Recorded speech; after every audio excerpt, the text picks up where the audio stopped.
Bonjour lumineuse Luciole, j'espère que vous allez bien, c'est Lucie et bienvenue dans un nouvel épisode de Patouille Thérapie. Comment s'est passé ce mois de février? Pour moi ça n'a pas été très simple, c'était le mois de la procrastination, de la grippe, de plein de choses.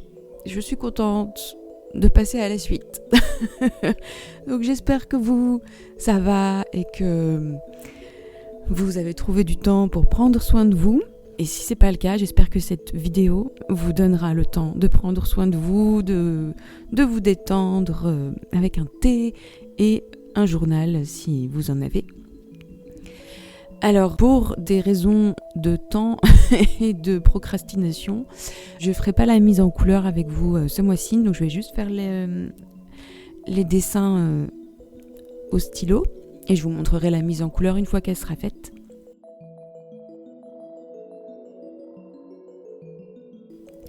Donc, je me suis amusée à faire un dessin pour la page de garde qui est une reproduction de ma main. J'avais fait ça quand j'étais, il y a un petit moment, c'était en novembre. Je venais de recevoir le carnet, j'étais dans une frénésie de dessin. Je me disais, ouais, je vais faire toutes les mises en place, enfin tous les dessins de tous les mois. Bon, je suis allée jusqu'en mars, ce qui est déjà pas mal. Et donc j'avais réussi à faire ma main. Je ne sais pas comment. Je pense que je dessinais beaucoup à ce moment-là et du coup ça me paraissait simple, mais c'est vraiment pas facile de prendre une main. Il faut vraiment de dessiner une main, il vaut mieux avoir un modèle. Et ensuite, c'est parti pour les trackers et les tableaux et les calendriers. Donc je commence encore avec la page qui prend soin de moi, avec 2 trackers d'habitude, sous forme de cartes de tarot. Et donc là, je vais traquer encore les jours où je fais la méditation et les jours où je fais du yoga et du qigong avec pour objectif pas forcément ambitieux. Pour moi, c'est assez réaliste de pratiquer méditation, qigong, yoga tous les jours parce que ça me fait vraiment du bien. Et puis pour le suivi des humeurs, je me suis amusée avec un attrape-rêve que j'ai dessiné toujours avec un modèle, mais plus ou moins à main levée. J'ai juste pris Est-ce que j'ai pris un compas? Je crois même pas. J'ai pris je crois que c'est un rouleau de scotch double face pour faire le rond. Et ensuite, j'ai divisé mon rond en 6 rayons, au moins. Et ensuite, j'ai fait les rosaces, mais tout à main levée avec ajustement si besoin. Et voilà, c'est pour ça qu'il y a toujours un dessin au crayon à papier qui permet de faire les boulettes avant de passer au stylo. Et le stylo n'empêche pas de faire des boulettes quand même. Voilà. Ensuite, j'ai fait des petites plumes, toujours à partir d'un modèle. Pour les plumes, en gros, c'est presque comme des feuilles. Sauf que c'est pas égal au niveau des traits à l'intérieur des plumes.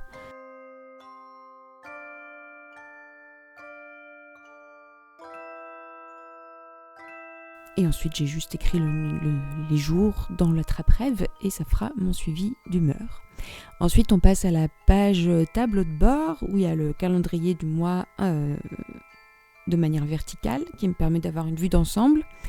Et puis là, je me suis refait des petits tableaux. Ça faisait un petit moment que j'avais pas fait ça. Enfin, pas des tableaux, mais des cadres pour écrire une intention pour ce mois-ci, un petit encadré ou ce que j'appelle de l'anticipation positive.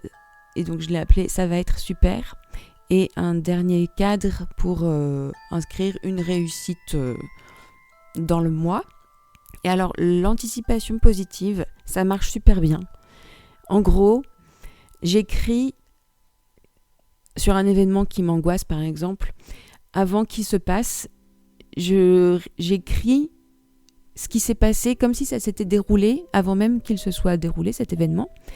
Donc, admettons, au hasard, je dois diriger un orchestre et je suis hyper stressée.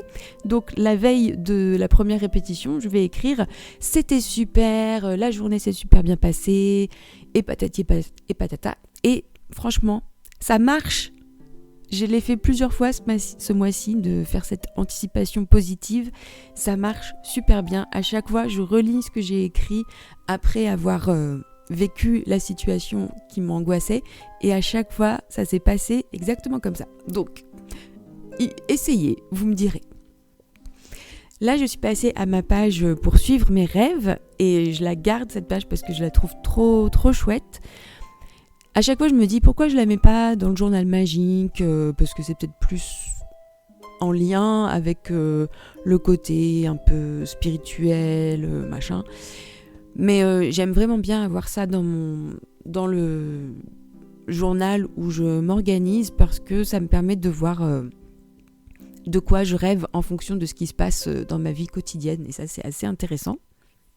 Et puis, ça me permet aussi d'avoir un suivi du sommeil, ce qui est vraiment important, et je continue avec le suivi du sommeil avec les heures et pas forcément juste avec les smileys, parce que je me rends compte qu'en fait je dors pas assez, je me couche trop tard et je me réveille trop tôt, et donc voilà, il faut encore que j'ajuste un petit peu ça. Et les rêves, enfin le fait de me souvenir de mes rêves, ça c'est vraiment en lien avec le nombre d'heures de sommeil. Donc si j'ai pas assez dormi, je me souviens pas de mes rêves. Je sais pas si ça vous fait ça aussi.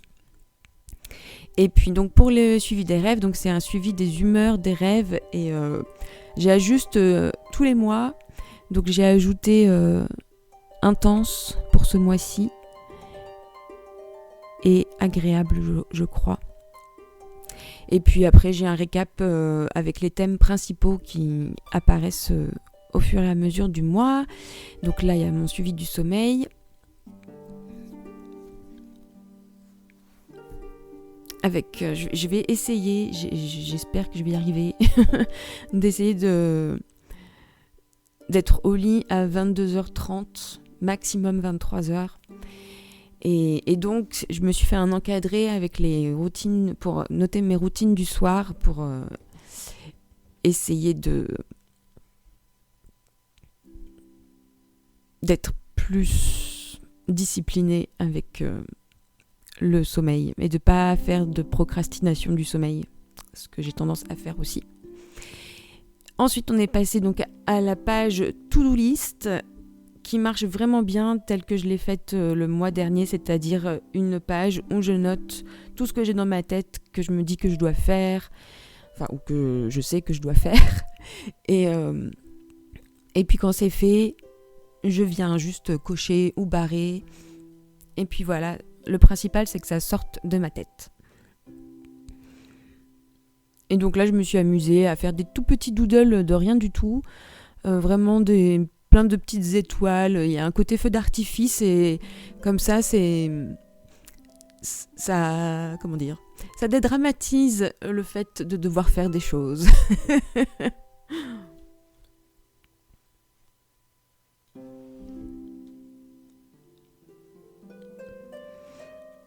Et donc, ce qui vient juste après la to-do list, c'est l'emploi du temps qui ne change pas et qui fonctionne toujours aussi bien. Et j'arrive à mettre mes 4 semaines sur 2 doubles pages. Et après, ça me fait mon emploi du temps du mois, et c'est super. Et là, on arrive à ma page préférée, qui est la page de création de contenu, où là, je me suis vraiment beaucoup amusée avec tous les petits dessins. Encore une fois, j'ai pris des modèles, notamment sur, encore une fois, Pinterest. Et je sais plus, mais c'était une mise en page de journal avec plein de trucs dans tous les sens, des plumes, des étoiles, des lunes, des fleurs, mais c'est vraiment pas très difficile à dessiner. Il y a un côté un peu mandala, même Zentangle, qui permet de se détendre tout en faisant ces pages. Donc voilà. Donc il y a mon tableau pour YouTube et les idées à gauche, et puis des petits encadrés que j'ai fait comme si c'était des post-it, mais que j'ai dessinés pour le contenu que je crée sur Patreon. Et j'en profite pour remercier infiniment toutes les lucioles qui ont rejoint Patreon ces derniers mois et puis qui restent sur Patreon depuis le début. Mais vraiment, mais merci, ça fait vraiment trop plaisir. Et puis merci à toute la communauté sur YouTube, ça fait trop plaisir. Et donc là, j'ai fait aussi un encadré qui ne sert à rien, mais où il y a des étoiles et une lune, parce que pourquoi pas. Il fallait bien remplir l'espace. Et là, j'avais essayé de faire un dessin, mais ça va pas rester comme ça. Je vais plutôt je vais coller une illustration que j'ai faite. Et enfin, dernière double page, la page joie et gratitude, où je viens de noter une petite ligne de choses qui m'ont apporté de la joie et de la gratitude. Voilà, c'est très explicite. Et donc j'ai repris à chaque fois la même petite bannière. Et puis j'ai aussi donc un petit tracker pour suivre les niveaux d'énergie, les niveaux de douleur et les niveaux de fatigue. Et je garde parce qu'en plus, comme j'ai un traitement, notamment pour les douleurs, ça me permet d'avoir un calendrier récap. Et du coup, quand j'ai des rendez-vous chez le médecin, on peut en parler avec des données objectives. Et ça, c'est pas mal. Et puis pour terminer, je refais un tracker de pas. Même si je ne sais pas si vous avez vu au début de la vidéo, ce mois-ci, c'était pas tip top de chez top, mais bon. Et en fait, ça me met encore plus la pression d'avoir un tracker en forme de diagramme avec juste la quantité de pas. Ça fonctionne pas très bien pour moi. Donc du coup, j'ai pris une page de mandala en me disant au moins il n'y a pas une notion de quantité vraiment visuelle, c'est plus des pétales que je vais colorier. Et donc, j'espère que ça me motivera davantage. Et voilà, et maintenant, je vais vous laisser avec le flip-through détaillé en couleurs et en musique.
J'espère que cette vidéo vous aura donné plein d'idées pour vos journaux. Un immense merci pour votre présence ici, Lumineuse Luciole.